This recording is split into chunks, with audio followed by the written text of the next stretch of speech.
the book that you just wrote, The Plant Paradox, that is, by the way, congratulations, #2 in the New York Times list. Thank you very much. Awesome. Congratulations, and I hope those of you who have gotten the book have enjoyed it so far, and those of you who have not, I urge you to get it. Not for the theory. We're going to talk about the theory. In the back of the book, Dr. Gundry has got actually very practical what to eat, how to eat, recipes, breakfast, lunch, and dinner suggestions, which makes eating what you're proposing a lot more palatable and doable. Because the fact of the matter is, what you've identified here is that a lot of the things that we currently eat, that we think of as healthy, are in fact not. In fact, they're attacking us. Correct. And let's just jump into the meat of that right now. Perfect. Because I think that's the important thing to realize. Like, at the end of the day, I want our viewers to know what the hell do we eat and what don't we want to eat and why. Because you've changed my diet, like, 80% of what I... Sorry about that. No, it's fine. It makes it really tough to explain to people. I have to go into the entire theory of lectin. And I met this guy, Dr. Gundry, through my dear friend, Tony Robbins, who's a dear friend of ours both. So let's jump in. What do we eat, what don't we eat, and why? Okay, plants don't like us. They were here first. They had it great. Nobody wanted to eat them. When their predators arrived, they had a problem. They couldn't run, they couldn't hide, they couldn't fight. But they're chemists, as you and I know, of incredible ability. Almost all drugs come from a plant compound. And so they use chemical warfare to keep us, their predator, from eating them. And they use lectins, which are proteins that are basically designed to hack our system in many ways. But the fundamental principle of lectins are, I like have people think of these as basically incoming guided missile attacks. And lectins like to pry apart the wall of our intestine. And most people don't realize that inside of us, the surface area of the intestines is equivalent to a tennis court in surface area, every one of us. And the wall of the intestine is only 1 cell thick. And the cells are all held together by little tight junctions, like kids playing Red Rover. And lectins actually flip a switch and pop these tight junctions apart. And then lectins, which are a foreign protein, get through the wall of our gut, but they also take with them, what we talk about in the book, are bacterial particles, cell walls, called lipopolysaccharides. Right. They're abbreviated LPSs. And you're bringing back very ancient memories from medical school. So I don't swear, but I call them little pieces of shit in the book because that's actually what they are. And so if you want to think about our immune system is the border patrol on the other side of our gut. And when foreign proteins, aliens, come across our border, our immune system goes, oh my gosh, the illegal aliens have crossed the border, we're under attack, we should scramble the fighter jets, we should go to threat level 5, and wherever we see any protein that looks like a lectin or a little piece of shit, we should open fire and ask questions later. The idea is to create inflammation, and inflammation makes an animal feel lousy or not thrive. And that's how plants win. So at the end of the day, we know one of these lectins, the whole society has gone on a gluten-free diet because you have this, I've got gluten intolerance, everybody talks about gluten intolerance and so forth, and that's just one of the minor lectins, if you would. Correct. Right? Yeah. And we don't talk about all the other lectins that potentially could be hitting you. Right. So why did gluten get such a special showing? Well, I think there's a couple of things. It truly is a lectin, and there are 2 to 5% of people who clearly carry genes for gluten intolerance, for celiac disease, the extreme form of gluten intolerance. But let me just add, if you take people with celiac disease and put them on a gluten-free diet, and they're saints, and re-biopsy their intestines 2 years later, 83% of them will still have celiac disease even though they're eating gluten-free. So that actually proves that gluten is just one little piece of this puzzle. And what I try to convince people is that most people who are eating a gluten-free diet are eating a heavy lectin-laden diet. So give me the top 5 or 10 things that contain lectins that I used to be eating and all of you are eating that you don't realize you're eating. So where are lectins prevalent in your Okay, diet? so all grains have lectins, whether they're healthy grains. One of the things that's happened to us in the last 50 years is we have actually bought hook, line, and sinker the idea of whole grain goodness. Yeah. We've always thrown the haul away from grains. We, believe it or not, have been trying to make bread white for 10,000 years, and only the poor people got the brown bread. The French eat white baguettes. The Italians eat white pasta. Can you imagine an Italian eating whole wheat pasta? I mean, it's just, that's crazy. So because grains. we've been getting rid of the lectins in grains. Now, the other is beans. Beans are a modern food as well. That pissed me off, man. I was like, I gone vegan. I was like being a vegetarian, and then all of a sudden, I was getting my protein from beans. I was so proud, and then boom. I mean, you're absolutely right. Beans are really heavy in lectins. Yeah, and unfortunately, you can soak beans and get some of the lectins out, and you can cook beans and get some of the lectins out, but they're still heavy in lectins. The only way to get it out is a pressure cooker. And I was doing a podcast yesterday with a vegan chef who has a best-selling book, and she wanted me on her podcast, and she decided to go on the Plant Paradox program and to test it out. Yeah. And so she has been on it for about a month. And she says, okay, I'm going to start this podcast because I did this to prove you wrong, because I'm a thriving vegan and I chose vegan for lots of reasons. But she said, you're right.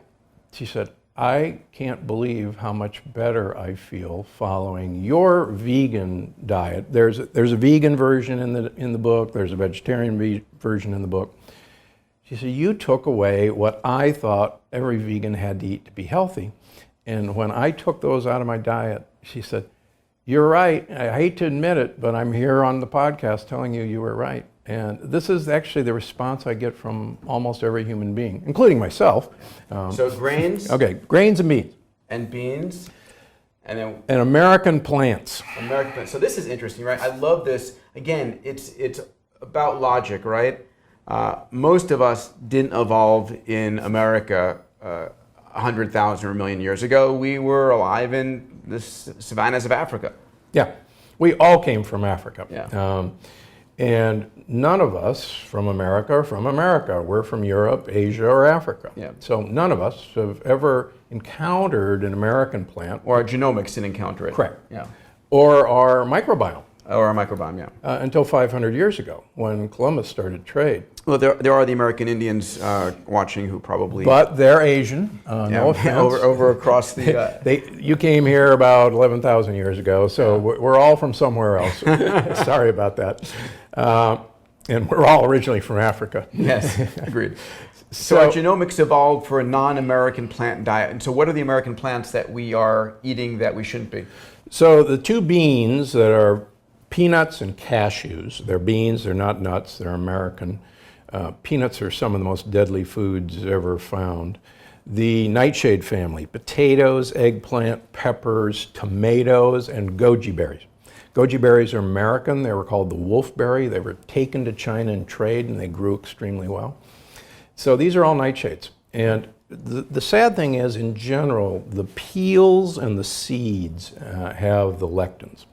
And Italians, as you probably know, traditionally peel and de-seed their tomatoes before you make sauce. And my mother's mother was French, and she taught my mother to always peel and de-seed a tomato before we ate them.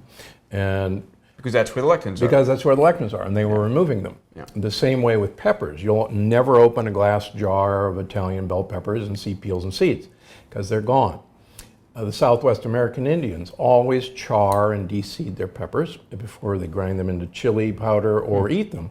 You'll never open a can of green chilies and see peels and seeds, because they've been removed. Interesting. So traditional cultures have dealt with lectins, and we've kind of forgotten all that. And it's fascinating. They dealt with it not by knowing the molecular biology, but by trial and error. Yeah, they knew how it made them feel. Yeah. In fact, there's the old joke that no sane individual would ever take a second bite of a jalapeno pepper. And if you think about it from a plant standpoint, the plant's going, what do I have to do to stop you eating my babies? Yeah. So, so in the book, you talk about and I remember when I first met, you were so kind to spend a couple hours and made my life very easy by having these are things you can eat, and these are things you shouldn't eat, and it changed where I shop, it changed what I eat, it changed everything. Now, at the end of the day, I want to now talk about the impact it has, because the impact is on, number one, weight reduction. We'll come to that in a moment. But the second is if you've got an autoimmune disease. I mean, you have had miraculous results with people with rheumatoid arthritis or lupus or polymyalgia rheumatica or a whole range of other autoimmune diseases. So can you talk about the autoimmune elements and the weight loss and then cardiac as well? Yeah. I mean, are those the three major categories you would say, or? Yeah, in fact, the longer I do this now, I think Hippocrates' statement keeps ringing in my ears, and I think most of us forgot it. So Hippocrates said that all disease begins in the gut. But he said that every creature has this ability to heal itself, to have perfect health. And he called it the green life force energy. It's kind of hokey, but that's what he called it. It sounds better in Greek or Latin. And so the purpose of a physician was to identify the obstacles that was keeping the green life force energy from having perfect health in a person, and to remove those obstacles. And then the person would heal himself. And what I found, I'm a pretty good detective, is by removing things from people, they all heal themselves. So I don't heal rheumatoid arthritis. I identify what's giving them rheumatoid arthritis, get it out of their diet, and then they heal themselves. Hippocrates was right. Yeah, so it's interesting. I was speaking to an infectious physician, one of the top ID doctors here in LA, and we were talking about the notion that his belief is that all autoimmune diseases, all rheumatoid type diseases actually begin through an infectious process.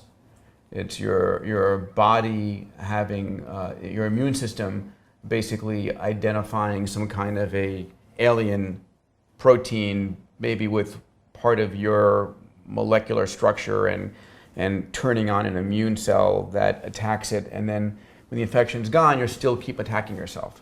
Yeah, I think that's a reasonable idea. We know that there's a lot of people who we can trace the beginning of their autoimmune disease to an infection, a viral gastroenteritis, stomach flu.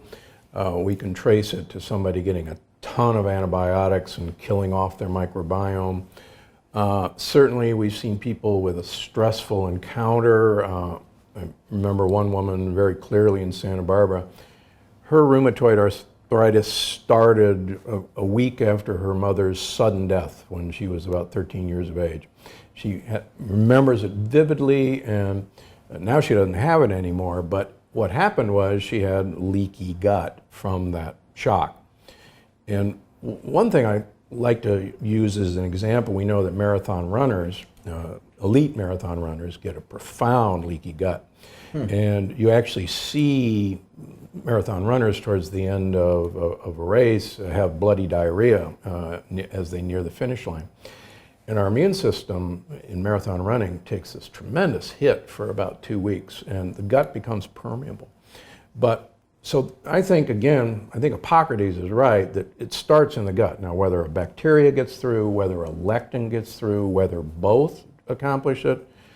Lectins are interesting because they are proteins, and proteins that look a lot like other proteins in our body, and it's called molecular mimicry. And the idea is when your immune system is activated, it doesn't want to make a mistake, and it would rather shoot first and ask questions later.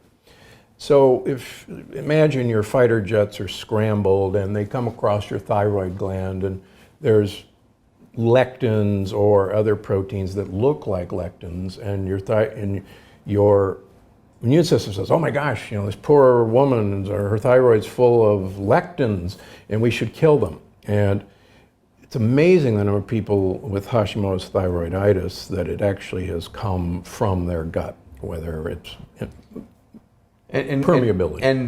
And what you've shown is if you change your diet, you can calm your immune system down in that regard. Correct. And how fast can you do that? Well, I was naive early on that I thought it could be done in a couple of weeks. It takes a while, primarily because you have to change your microbiome. The microbiome can change fairly rapidly, but then you have to go about sealing the wall of your gut. We need to think of our microbiome as this tropical rainforest, which is an incredible ecosystem in and of itself. There's 10,000 different denizens living in there, and they compete for space and they compete for food. And so it's an incredible ecosystem. And one, for instance, round of antibiotics, as you and I know, will wipe out this ecosystem. Yep. And it may take 2 years to get this ecosystem back to its complexity. So it can take 3 months, 6 months. I've seen it take as long as a year, but usually 3 to 6 months. And last fall, I had the honor of giving a paper at the International Microbiota meeting in Paris at the Pasteur Institute of 78 patients with marker-proven autoimmune diseases who, following this program, became marker negative within the year and stayed marker negative as long as they followed the program.